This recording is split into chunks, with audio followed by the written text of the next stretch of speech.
not, I'll be straight up, this is not for everybody.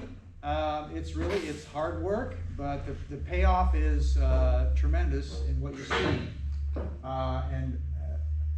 As I say, it's just like fun, only a little bit different. So go ahead there. So I work at, mostly the work I've done is in the American West, and I've worked with two nonprofits, the Sierra Club and an organization called the Wilderness Volunteers. And this is kind of my rationale why I do these things. Our public lands are managed by agencies that are desperate for volunteers because most of their budgets are consumed by fire suppression. All the money that used to go to work on infrastructure in our national forests and the parks, a lot of it goes for fire suppression now. So these trips have taken me to places and activities that otherwise I would have never done on my own. I would have never even dreamed of undertaking some of these things. And volunteering in this fashion allows me to give back. I've enjoyed the parks and the trails in the American West for 45 or 48 years, actually. My first backpacking trip was when I was 17 years old in Yellowstone National Park. So I think I've consumed some of their resources. Now I want to give back. And it also gives me a chance to meet companions from across the United States, people of diverse backgrounds, and they're great companions, and they're great people to be out in the woods with for a week. And as you'll see, the scenery is nothing to sneeze at either. So where have I worked at? Where do I work? I worked in national parks, I worked in national monuments, I worked in national forests, and I worked in wilderness areas. That photograph displayed there is from the John Muir Wilderness in the Sierra Nevada in California. It kind of gives you an idea of what I talk about when I say scenery. That's just kind of a collage of some of the places I've worked at. Glacier National Park, Canyonlands National Park, Bandelier National Monument. A lot of these are also wilderness areas. A wilderness area is kind of different. A wilderness area is established by Congress, and in a wilderness area, there's the term is the foot of man is a temporary appearance there. There are no motorized vehicles allowed. There are no power tools allowed. Everything has to be hand tools, very primitive. And the mode of transportation is either on horseback or on foot. So it's very rugged and very primitive in these places. So what we do, these are kind of the details, the logistics of the thing. Every trip has 12 volunteers organized around 1 or 2 leaders that have been trained. You're always accompanied by wilderness rangers from either the National Park Service or the National Forest Service or whatever agency on whose land you're working. Sometimes there's a trail crew that works with you also. The projects can either be what are called front country or back country camping. Front country means you're camping next to your car. Back country means you're camping in the dirt somewhere. Yeah, just flip that back just a little bit there. Can you flip back to there we go. So in the backcountry, all of our tools, food, all of our kitchen stuff is packed in by mules, llamas, or in the worst case scenario, we carry it in ourselves, and that's not fun. The trips are 7 days in duration, 1 day to hike in and set up camp, 4 days of work, 1 free day, and then the last day you pack up and hike out. And that's just that's a group of 12 of us that worked in California a couple years ago. So that's the Sierra Nevada back there. The hike in can be anywhere from, the shortest one I've done is 1.75 miles. The longest one is 12 miles. Always seems like we got to cross water. And that can be a little tricky, but it's also kind of fun. Where do you get the opportunity to do that? Not very often. Go ahead. There's one of the llama pack trains that were used on a trip in Colorado. I don't like llamas after having experience with them. They're very cute, but they're also very difficult to manage, and they don't carry very much. A llama can carry 60 pounds max. They can't carry anything with a long handle on it, i.e. a tool. So if you're on a trip with llama support, you're going to carry a lot of stuff on your back, and you're going to carry all the tools yourself. Go to the next slide there. I prefer mule packers. A good mule can pack 250 pounds in, and they can carry, they're much more reliable. They just very strong beasts, and the packers themselves are hilarious. They have great stories to tell. They're all born storytellers, and it's just a great experience to have a mule team supporting you. You also have to carry a lot of your own gear in. This is Three Sisters Wilderness in Oregon. That's most of the backpacks. Commonly we carry if you're really good at packing, 35 pounds. If you're terrible at packing like I am, 50 pounds, and you carry that in. The young woman there in front, that's my daughter. She's my oldest daughter. I co-opted her in traveling with me on these trips. She's done 6 of these trips with me now. So I don't know what's wrong with her, but she really enjoyed it. Yeah, so as I said, worst case scenario, you don't have any pack support, and there are trips that go out like that, where for whatever reason there's no mules or horses available. Llamas aren't an option either, so everybody carries everything, and that's one such trip. I didn't participate in this trip, but this was a trip on the California coast where you can see they're quite burdened in. They're actually carrying a pole in there with gear slung over the pole, and they had to carry everything. So you're camping in a tent, and that's my tent there. You pack all that stuff in. You set up your own camp with everybody else. But the views there are fantastic. That's a view from California. There. Go ahead.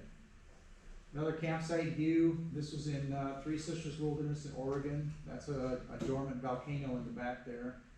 And that's actually my daughter's tent there. Mine's off to the side there. One of the best experiences about camping is, of course, the campfire. That's a campfire in Colorado. Some of these photographs were taken, they're copyrighted by a guy named Dan Engel. He was on the trip with us there. He's a professional photographer, and he took several of these very good images, and he took that one there. Yep. So we all have camp kitchen duties. When you got 12 people, it could be 12 people, it could be 15 people, it could be as many as 17 people if you include rangers and trail crew and everything. It's a very organized system of preparing meals and cleaning up and so forth. Everybody takes turns. There's a lot of gear involved. It's very well organized, and the meals are always very good. You don't get a lot of fresh meat. It's kind of hard to keep fresh meat out in the woods, and so a lot of this stuff is prepared using what you call dehydrated food, that kind of thing. So what kind of work do we do? A lot of it involves building trails, building new trails, repairing old trails. That is a trail building exercise in just outside of Grand Teton National Park in Wyoming. The old trail was located near a spring, and it was becoming a swamp. So they diverted the trail up a mountainside. So there we are, just clearing out a new trail right there. A lot of hard work. A lot of work involves crosscut saws, and something you never think about here, right? Crosscut saw. But it's very common in the wilderness, and every team I've ever been out on has 1 or 2 crosscut saws with it. It's a very technical thing to learn how to use those, and it's just some of the demonstrations of what we do with crosscut saws. Another crosscut saw, I was on a team in Oregon that were clearing away dead trees from trails, and as you can see, there's a before and after there. The one on the left, that was a huge tree that was across the trail, and it took us 2 hours, that's all, to saw that up and move it. Some of the other work I've done is building bridges and using logs that were felled in place there, axe work there, to make the log suitable for use in a bridge there. Of course, once you got the log, you have to get it somewhere, and so they have these log carrying tools. You would be surprised what 8 people, 10 people can carry. It was a shock to me that we were able to lift and carry those things. We had 4 of those logs, and we moved them about 100 yards each, and it seemed almost effortless to do it. In that particular instance, those logs were used to build a footbridge over a stream. That's just part of the process of getting the logs in place there. Now, it doesn't look that deep, and you figure, well, why do we even need a bridge there, right? Well, this is July. If you had come at the end of May or June, the water would have been 4 feet deep there, so that's why you need a bridge. Some of the other work we've done is revegetation, areas that have been where we want to establish trees, we plant new trees there. That's a wilderness ranger there demonstrating how that works there. So one of the hardest things I ever did was we were on a project, we had to move a bunch of rocks. There was an area near a lake in Colorado that was off limits to camping. You can't camp next to a lake within certain distance of the lake. A lot of people were doing it, so we needed to come up with a way to discourage people from setting up their tents there. So the decision of the ranger was, let's move a bunch of big rocks in there, and then they can't camp there. So we had to dig up these rocks, and using cables and rock winches, all hand tools, had to move them about 40 yards into a place where we wanted them. We also build fords over streams. Again, you have to move heavy rocks. This is was another surprise to me that you could move a rock of that size, just 4 people in a net. You could move a rock like that pretty easily. So. Okay, on the left is a before picture of a trail building in Colorado. On the left is what the result was. This trail was pretty much through a swamp. It had turned into a swamp, and our goal was to elevate the trail so that the water flowed on either side of it and you could walk. And that doesn't look like much, but that actually took us 2 days to do that, to clear out all that stuff and to bring in all the soil and the rock that was necessary to make that trail functional. More trail building work there. On the left, that's Glacier National Park. We had a little bit of a snowstorm that day, September, but it can snow there. So our goal there was to elevate the trail above the water, and that involved carrying a bunch of rocks, which we picked up in the area and hauled them in. So I've also done trips with archaeology in mind. There was a trip in southern Utah I did on last year where there were 3 archaeologists and 12 volunteers. We split up into teams, 1 archaeologist, 5 volunteers, and the purpose of the trip was to survey for Native American ruins and so forth. And that's just a demonstration. The woman kneeling there is an archaeologist, and we were just locating pottery shards, arrowheads, things like that. We didn't collect anything. Our purpose was just to document, to locate that stuff for future reference. So this is a pretty tough place to take a lunch break. Again, the scenery is what draws me back a lot. But that's in Ansel Adams Wilderness in California. We're working out there. Actually, that purpose of the work that day was to remove illegal campsites. And we took our lunch break in the shadow of the mountains there and the trees there. It was just an outstanding day. Weather can be complicating. On the left there is part of a group sheltering a hailstorm. Remember, you're out in the middle of nowhere. You have nothing but what you bring with you, so you better bring the right stuff. And we had to wait out a hailstorm there. On the right, that's Glacier National Park. We had a snowstorm there. We got 8 inches of snow in 2 days. And that's my bike and my tent there. I like to bring my bikes when I can. But yeah, that was kind of a tough day. This is the weather from last year in California. We had, you hear about California, drought, all that kind of stuff. Well, for some reason, we were in the one place in California where it rained for 3 days straight last summer. And, it rained, it poured. And, we worked and we had fun, but we were out in the rain, that's for sure. This is some pretty dramatic scenery from the Ansel Adams Wilderness in California again. Just gorgeous country. Very remote, very hard to get to. but it's well worth it. I mean, this is a place I would never have gone to on my own, and with a group, it got me out there. So I really appreciate that. Another beautiful piece of scenery, Never Summer Wilderness in Colorado. It's just west of Rocky Mountain National Park. Just the sunrise there. I did a trip in Canyonlands in southern Utah. We got up one morning and to catch the sunrise, which is through this arch called Mesa Arch. Just pretty beautiful. We did a trip into Grand Teton National Park in Wyoming. That's my daughter in back there. We were walking through a field of wildflowers. Just outstanding scenery. And more scenery from the Ansel Adams Wilderness in California. As you can see, I like wildflowers, and I try to, a lot of my photographs have wildflowers in them.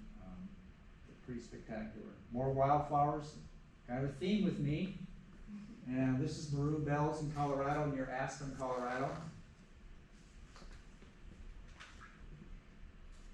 And again, back to Canyonlands in Utah. That's cactus blooming there in May, looking out over the Colorado Plateau.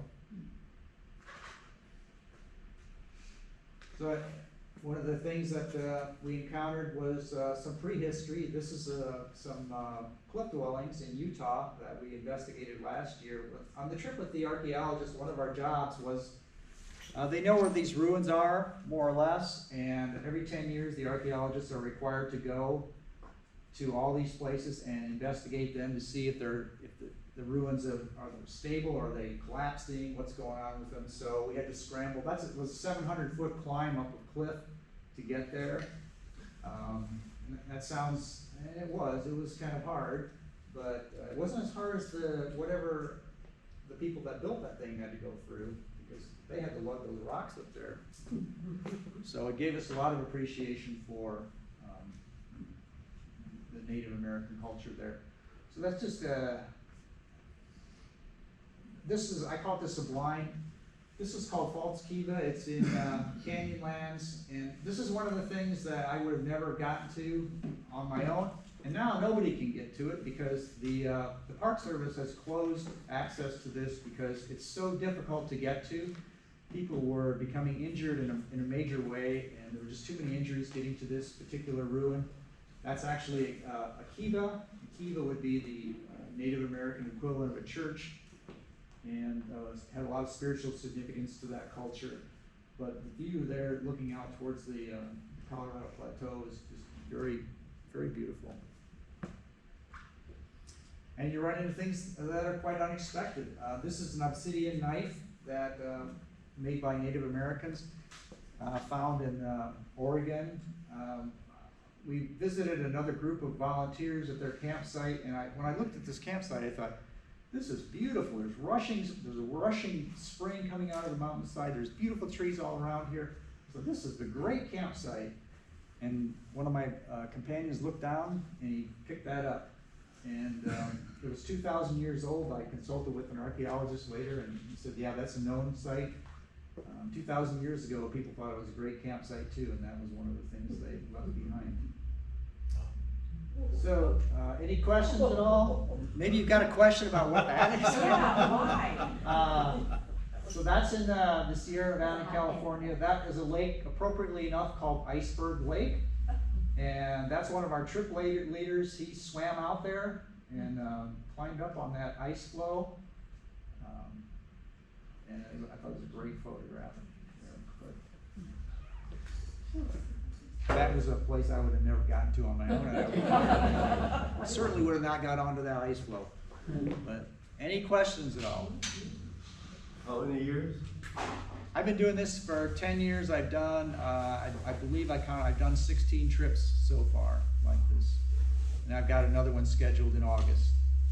I usually try to do 2 a year. This year I'm kind of slacking because of some other commitments. But generally I've been doing 2 a year. I missed a year because of COVID. They didn't schedule any trips at all. And then I missed another year. I had a heart attack and I missed one trip that year. So how do you decide which ones to go on? I assume there's numerous. Well, they publish lists in late in the year, like November 1st. There will be a list of the trips for 2023 coming out, and I'll look them over. Like I said, there's 2 organizations. Wilderness Volunteers does about 50 trips a year. Sierra Club does quite a few more, but theirs are a lot more, how do I say, they're more, they're not as rustic, and they do a lot more, but so I pick and choose between the 2. Most of them are, I do try to do the more challenging ones and get in as far into the backcountry as I can. But a lot of it has to do with scheduling and what my daughter likes to go with me, so I try to pick ones that she has to work full-time. She has a full-time job, so we do what we can together. If anybody wants to go. Thank you so much. Okay, unless anybody's got anything to add, the gavel's coming down.